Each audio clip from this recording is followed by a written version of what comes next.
Opposition Leader Premier Mark Brantley, while contributing to the 2023 budget debate Thursday, argued that St. Kitts and Nevis has become addicted to CBI revenues, but dialogue must now be had about what the country will do with the program. He was speaking in light of the budget presentation from the Prime Minister and Minister of Finance, Dr. Terence Drew, which is centered on the theme of the 2023 budget, towards our transformation as a sustainable small island state. On the issue of sustainability of the economy in light of external risk factors, the opposition leader called for protection and review of the program to raise and maintain its platinum standard. And that is why, as I say, I join with the Prime Minister. I'm not challenging him on this. I agree with him. But what I think now we need is a pathway. We need now a national discussion in terms of what we do with this program that has been good to us. But somehow along the way, we have lost the way. And we now need to revamp. I was so pleased when the previous administration, the one just before this one, they came up with the language of platinum standard. I said, well, platinum sounds good. Platinum sounds good. That means it's a very high standard. So they said platinum standard, but shortly after they announced the platinum standard, somebody dropped the price and they dropped the price too. And I reflected, I said, well, what allows Rolls-Royce to retain its value? What allows Rolex to retain its value? These are well-known global brands. It's because they have some level of exclusivity to them. And what gives them that exclusivity? Price. If it becomes like black pudding or sugar cake, it means therefore that it loses the luster that it has and it attracts attention. The opposition leader said the current trend of the program is a race to the bottom. What we have had over the years is a race to the bottom in relation to the citizenship by investment program. The OECS countries, and they're the only ones in the region offering this program, Antigua and Barbuda, Grenada, Carriacou and Petit Martinique, St. Lucia, St. Kitts and Nevis, Grenada. Grenada, I mentioned Grenada, forgive me. So Antigua, Barbuda, Grenada, Carriacou, Petit Martinique, St. Lucia, St. Kitts and Nevis, Dominica. Those five are offering the program. Now one would have thought that as members of the OECS, it would be an easy thing for them to get together and agree some minimum standards. It seems logical, it seems simple. That we could sit down and say, okay, whether an investor decides to go to Dominica, Grenada, St. Kitts and Nevis, Antigua, that the standards will be the same. But instead, what we have had is a constant race to the bottom. The opposition leader gave other suggestions, which he argued will help shore up the economy against the looming external factors that could pose a challenge to economic growth. Mark Brantley and the Concerned Citizens Movement CCM, despite their recent Nevis Island Assembly election win on Monday, must do some introspection as the results reflect a huge swing against the CCM. That's the view of political analyst Peter Wickham, who spoke to Skn Newsline in the aftermath of the election results. Mark Brantley is in a very uncomfortable position now, in my view. The fair share and certainly the role that he played in the breakup of Team Unity was a gamble. And I think it was a gamble which we can argue has largely not paid off, because the Nevisian government certainly, in terms of at the local level, was in the strongest position that had ever been historically, where they had members, 4 of them, within the federal government. And there was a level of cooperation that had not been seen before. Mark Brantley was Premier Brantley was part of the team that broke that up, and has delivered something, in my view, which is significantly less beneficial to the people of Nevis thus far. Now, I don't know what the negotiations will reveal going down the road, but certainly the relationship at the federal level is not one that suggests that the decisions that have been taken have been prudent. At the local level, I think that the question is looking at how people are reacting to you locally. My feeling is that he has enough people close to him that can give him a clue as to what the challenges were on the ground in the various areas as they move around. Perceptions of people not being given equal opportunity to share resources, perceptions of arrogance. I think that these are things that are relatively easy to fix if you have people who will be honest and tell you, look, this is where you went wrong. As for the overseas vote, that will continue to be an issue. The CCM has taken a position that they will support it and continue so to do. And I guess that is something that Nevis will have to live with, and St. Kitts will have to live with, because you have in control of the local government in Nevis and also in control of the federal government in St. Kitts, two political entities that are committed to maintaining that rule. So that's something that has to be monitored, observed, and I think that the competitors will have to work within that framework if they want to gain office in the country. Mr. Brantley, shortly after the initial results were announced, suggested that the CCM would need to do an analysis of the election results. And at the end of the day, we will have to evaluate these results and seek to determine why they were what they are, but notwithstanding, we're grateful to God that we have a result and that we can now settle down. The CCM, which previously held 4 of the 5 Nevis Island Assembly seats, won only 3 seats this time around, losing the St. James's constituency seat, previously held by former Deputy Premier Alexis Jeffers. The opposition Nevis Reformation Party now holds 2 seats, the St. Thomas's constituency, which is represented by Cleone Stapleton Simmons, and St. James's constituency now held by New Time representative Dr. Janice Daniel Hodge, the leader of the Nevis Reformation Party. I'm Andre Huey for Skn Newsline. When you're looking to sell, buy, rent, or manage a property, your answer has to be Diamond Real Estate and Management St. Kitts, Dreams.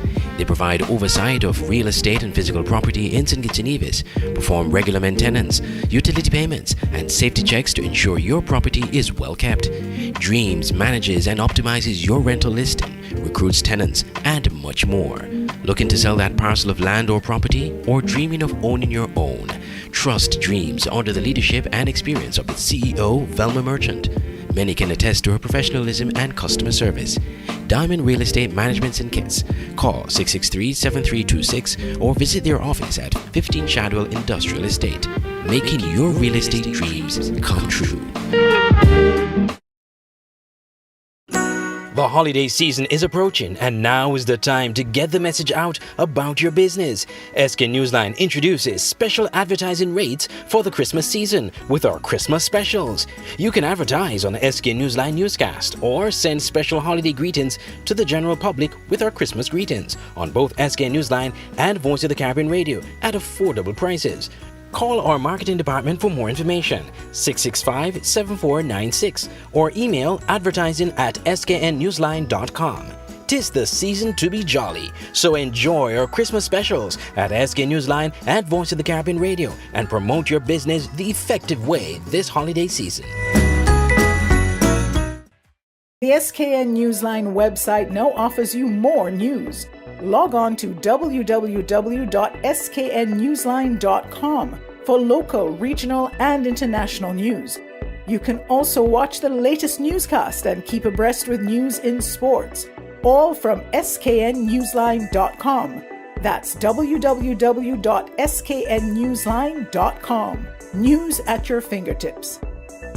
Nestled between evergreen mountains and the Caribbean Sea on the island of St. Kitts is the Millhouse Guest House and Convention Center. With breathtaking views, a rugged, beautiful shoreline, and immaculate manicured gardens make this the perfect location for your holiday, event, or wedding.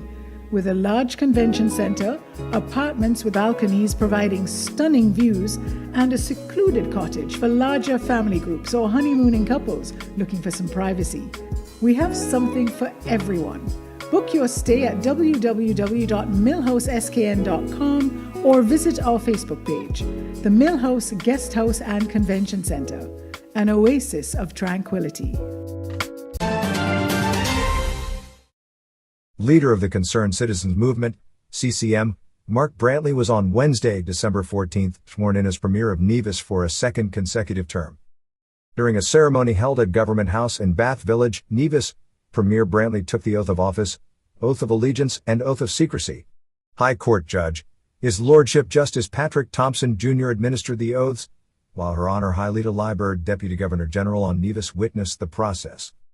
Mr. Brantley was then issued his instruments of appointment, saying he is humbled to have been sworn into office as Premier of Nevis. On hand at the auspicious occasion were the Premier's wife, Mrs. Sharon Brantley, and their eldest daughter, Brianna, Eric, Evelyn, and Spencer Brand, Nevis Island Assembly members-elect, several relatives, members of the previous cabinet of the Nevis Island Administration, NIA, friends, and supporters of the CCM party, which he leads. The Brantley-led CCM party is set to form the next Nevis Island Administration cabinet, having won the December 12, 2022, Nevis Island Assembly election. The new cabinet of the Nevis Island Administration is scheduled to be sworn into office on Sunday, December 18, 2022. Details of the ceremony will be made public in the coming days. Over the years, the Caribbean American Chamber of Industry and Commerce, Inc., CACI, based in New York, has been a catalyst of facilitating trade between Caribbean countries and businesses in the New York area. One country looking to capitalize on that relationship is Jamaica. Charissa Buckle, manager of client relations of the Trade Board Limited of Jamaica, was recently in New York. She met with CACI and CACI members with an interest to promote how the Trade Board can provide opportunities to businesses in New York to trade with Jamaica. So, I've been engaging with CACI in terms of having presentations, site visits, and launch on today. So it's basically to raise awareness of the tools that are available as it relates to cross-border trade, and also to raise awareness about the Trade Board Limited and the fact that this agency is a Jamaican agency that is here to assist in cross-border trade. And how would you rate the meetings? How successful would you assess the meetings? I would say that they're pretty successful because I have the opportunity to have a better understanding of what is going on in the Caribbean diaspora, and not only what's going on in the Caribbean diaspora, but the ability to raise awareness of what the government of Jamaica is doing to facilitate the issues that they may have. Ms. Buckle explained the role of the Trade Board Limited. So the purpose of the Trade Board Limited is not only to be a regulatory source of dissemination of information as it relates to cross-border trade, but also a facilitator of trading, especially in the ease of doing business in Jamaica. Ms. Buckle was speaking to Skn Newsline at the recently held CACI 37th Anniversary Luncheon, held at Nick's Lobster House in Brooklyn. Andre Huey, Skn Newsline. When you're looking to sell, buy, rent, or manage a property, your answer has to be Diamond Real Estate and Management St. Kitts, Dreams. They provide oversight of real estate and physical property in St. Kitts and Nevis, perform regular maintenance, utility payments, and safety checks to ensure your property is well kept. Dreams manages and optimizes your rental listing, recruits tenants, and much more. Looking to sell that parcel of land or property, or dreaming of owning your own? Trust Dreams under the leadership and experience of its CEO, Velma Merchant. Many can attest to her professionalism and customer service. Diamond Real Estate Management St. Kitts. Call 663-7326 or visit their office at 15 Shadwell Industrial Estate, making your real estate dreams come true. The holiday season is approaching, and now is the time to get the message out about your business. Skn Newsline introduces special advertising rates for the Christmas season with our Christmas specials. You can advertise on the Skn Newsline Newscast or send special holiday greetings to the general public with our Christmas greetings on both Skn Newsline and Voice of the Caribbean Radio at affordable prices. Call our marketing department for more information, 665-7496, or email advertising@sknnewsline.com. 'Tis the season to be jolly, so enjoy our Christmas specials at Skn Newsline and Voice of the Caribbean Radio and promote your business the effective way this holiday season. Online radio has never been this great. It's Voice of the Caribbean Radio at voiceofthecaribbean.net. Tune into Voice of the Caribbean Radio for great Caribbean programs, news, entertainment, sports, and current affairs. Wake up each morning and be inspired with One Day at a Time with Kim Huey. Stay abreast with news across the Caribbean and internationally with the Caribbean News Hour, and be entertained with shows like Reggaeville, Caribbean Classics, and Jive Music Show. Visit our website, download our Android mobile app, or listen us on TuneIn Radio. There is so much more on Voice of the Caribbean Radio, reaching the Caribbean and beyond. Check website or app for program schedule. Auto Plus Car Wash, located on the College Street Gut, Bastille, St. Kitts. Bring your car to Auto Plus Car Wash to remove water stains, wiper marks. Get your doors, roof panel cleaned, seat floor mats, buffing, headlights, and engine wash. You get quality service at the best price at Auto Plus Car Wash. They really care for your car. Call 765-5140 or visit them on the College Street Gut, Bastille, St. Kitts. Auto Plus Car Wash, where the service is number one. If you're looking for a place to host that special event, conference, meeting, social event, party, whatever the occasion, your best option is the Millhouse Convention Center in Palmetto Point, St. Kitts. Located on the picturesque Garvey's Estate, the Millhouse Guesthouse Convention Center has enough space for outdoor events overlooking the Caribbean Sea. If you're looking indoors, the center is equipped with amenities needed to make your event a success. And by combining both spaces, you're sure to have a memorable event, no matter the occasion. Call the offices at Millhouse Guesthouse and Convention Center to book your next event on simply the most beautiful place in St. Kitts. Call 668-1392. Millhouse Convention Center at Garvey's Estate, Palmetto Point, St. Kitts. Making your event memorable.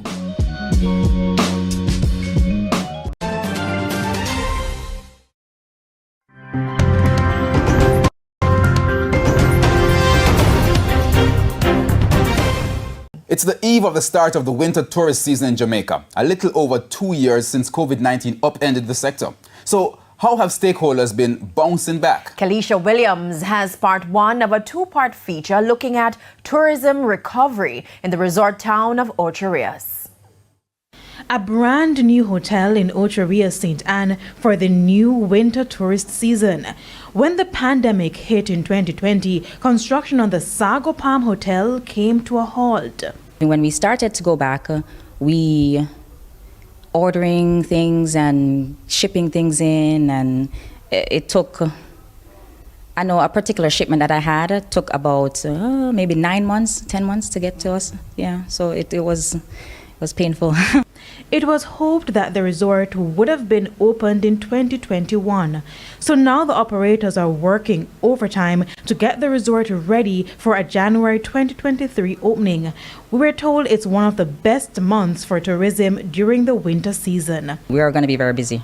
Yeah, we have a lot of, we already have like a few weddings that are booked for next year already.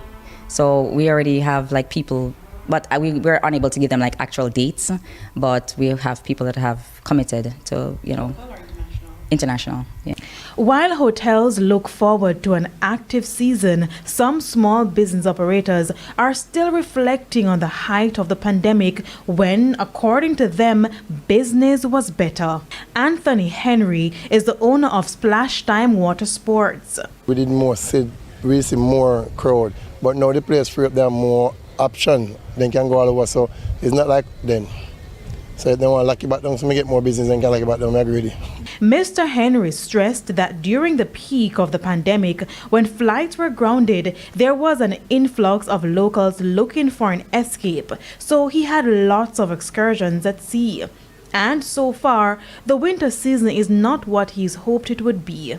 It's a pickup, slowly but surely. I know the COVID mashed up a lot of people, and a lot of people couldn't find money. A lot of people still have bounce back money. So it's not as fluffy or blooming like it used to be a couple years ago.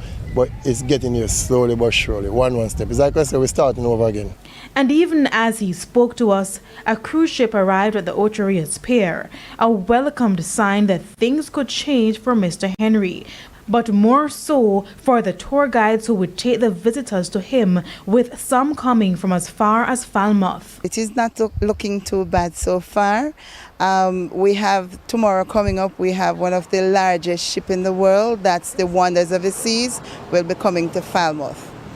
Next week, about 4 days, we'll be having ships in Falmouth, so it's not looking too bad. However, for the first vice president of Juta Ocho Rios, Marva Shaw, it will take some time for transport operations within the tourism industry to fully recover. Because of the impact that it had on us, it's really slow, and I think it will take us maybe another year or more to fully recover, if ever. That aside, chairperson of the Ocho Rios Runaway Bay chapter of the Jamaica Hotel and Tourist Association, Vanna Taylor, believes things will take a positive turn in the tourism mecca over the next few weeks. The minister and the agencies of government and also the JHTA, we all want to see everybody partake of the pie. It will be much better for us in every way. But is everyone really getting a piece of that pie? Tomorrow we'll hear from business operators who believe they're being left out of the winter tourist rush. Kelisha Williams, TVJ News. There are 40 new oil blocks up for grabs offshore Guyana now that President Dr. Irfaan Ali has officially launched the auction for those blocks. And President of the Guyana Manufacturing and Services Association, Rafi Khan, at a press conference on Monday said that local companies should capitalize on opportunities to bid for blocks and on the spin-off business needs that will become available. He, however, emphasized that the local private sector players have to collaborate with each other and with agencies like the GMSA to seize those opportunities. I know I believe it's going to be in a matter of months before the opening of this auction. I don't know if it's enough time, but I must say that we need to work fast to helping our businesses get prepared. Because in 2023, before mid-2023, these auction will be finalized, and we want to be able to be better prepared. So I want to see businesses come forward and bring your ideas, challenge us at the GMSA to see how you can play a greater role, but you must put your businesses in order. With production ongoing in just one offshore oil block, the prolific Stabroek block, many Guyanese and local businesses have been able to cash in on business because of the Guyana's local content law.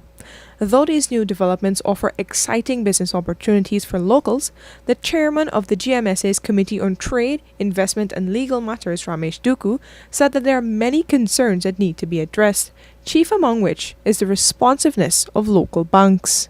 And one wonders if we now have the right set of regulations in the Bank of Guyana that regulates our commercial banks, if given where our economy is, whether we need to revise those regulations to make it a little less risk averse for the private sector to be able to compete with investors from other countries that don't have those restrictions placed upon them. Duku also opined that many local companies still believe they are competing with each other. As such, partnerships are not readily formed and foreigners are able to capitalize on business that can be done by Guyanese.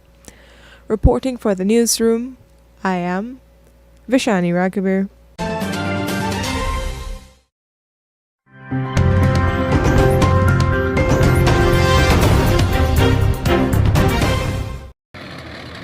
President Dina Boluarte declared the country is now in a state of emergency as demonstrators in Cusco looted stores, burnt a television station, and tried to storm the airport.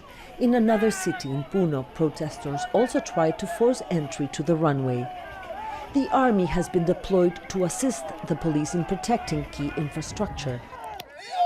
With blockades on main highways and expanding protests, Boluarte brought forward the plan for general elections again, to be held, she says, a year from now. Legally, the timetables will be okay for 2024. However, making readjustments, this can be brought forward to December 2023, because before that date, legally, it would not be possible. Protesters are demanding general elections now. Ronald Iscuvilca came all the way from Peru's Amazon region. He says he wants his voice heard. We want Congress to close, a change of the Constitution, and the new elections. These demonstrators are hoping former President Pedro Castillo will be freed. 1 week after he tried to dissolve Congress, suspended legal protections and ordered the army to patrol the streets, the former president is detained on rebellion charges. It is likely the judge will order that Castillo remain under arrest. Castillo says his freedom is being restricted and asked the Inter-American Commission for Human Rights to intercede. In a handwritten letter, Castillo is blaming Dina Boluarte for Peru's social unrest. I hold you and all your circle responsible for the ferocious attack on my compatriots. I call on the organized people to remain alert and optimistic. Teodosia Kawaya is in tears. She says Castillo is the legitimate leader. My president has been elected by the people. He is the president of the people. He has come from the highlands. The white people do not want us. Castillo supporters say they will remain outside the prison for the long run. They've set up a communal kitchen to sustain themselves and their cause, while the judiciary decides Castillo's fate. Mariana Sanchez, Al Jazeera, Lima, Peru. This is a popular Iraqi dish called mazgoof. Fish grilled on an open wood fire. For decades, fish markets thrived across the country. But these days, the industry is floundering. In Najaf, a city south of Baghdad, dozens of fisheries have shut down. Awad al-Ghazali says his business has suffered because of water shortages. But that's only part of the problem. We recycle water. That means lack of fresh water and oxygen needed. That impacts the growth of fish. The prices of feed have also gone up from $200 per ton to nearly $700, and workers' wages have tripled. Iraq's two lifelines, the Tigris and the Euphrates rivers, have shrunk, a result of droughts and dam projects in neighboring Turkey and Iran. Contamination levels have increased as rubbish and sewage are dumped into the rivers. Every year, thousands of tons of fish die of common treatable diseases such as coherpes. Farmers say they need more government-subsidized vaccines.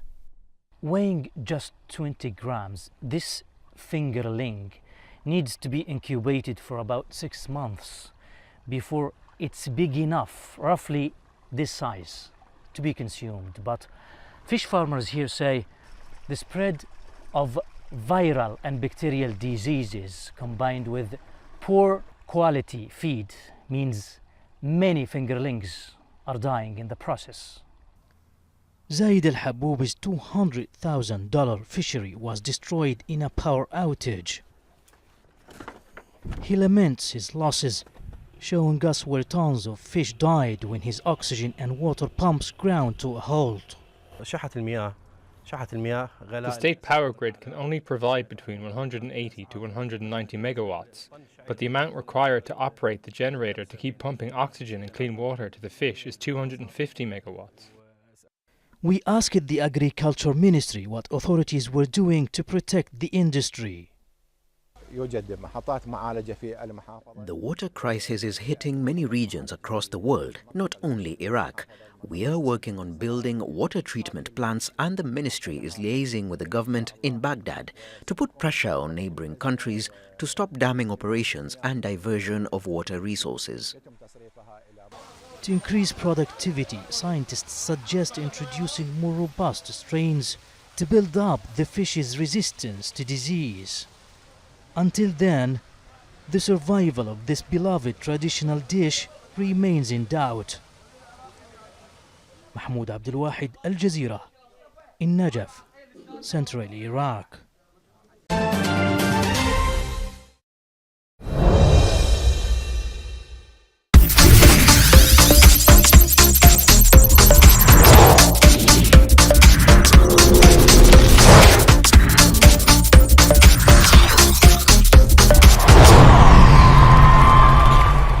Here's what happened in the France-Morocco World Cup semi-final. Morocco started the match having only conceded one goal, an own goal, in this World Cup. It only took France 5 minutes to shatter that statistic. An acrobatic strike from Theo Hernandez gave his team the lead. 4 minutes later, Morocco nearly equalized with a long-range shot from midfielder Azzedine Ounahi. Goalkeeper Hugo Lloris with the save. In the 35th minute, France nearly doubled their lead. Mbappe went close, but saw his shot cleared. A moment later, the ball fell to striker Olivier Giroud. His effort went just wide. In the 44th minute, Morocco defender El Yamik almost leveled with a flying overhead bicycle kick. Lloris just got his fingers to it and the ball struck the post. 1-0 to France at halftime. Morocco started the second half on fire. They threatened the French defense, but their goal wouldn't come. Then in the 79th minute, heartbreak for Moroccan supporters. France's Kylian Mbappe took on 5 defenders at the edge of the penalty area. His deflected shot fell straight to substitute Randall Kolo Muani for a simple finish. 2-0 the final score. Morocco's record-breaking run is over. France go on to their second World Cup final in a row. They face Argentina on Sunday.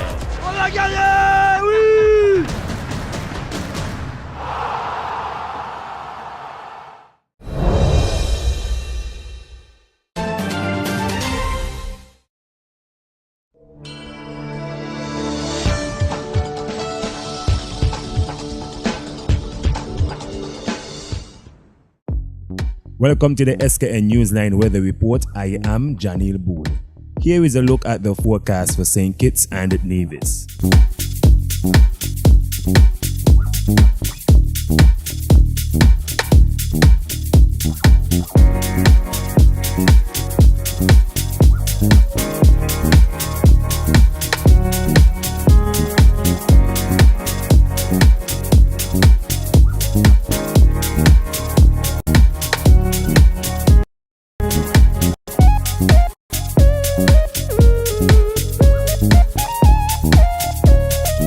More detailed weather report, visit our website at www.sknnewsline.com.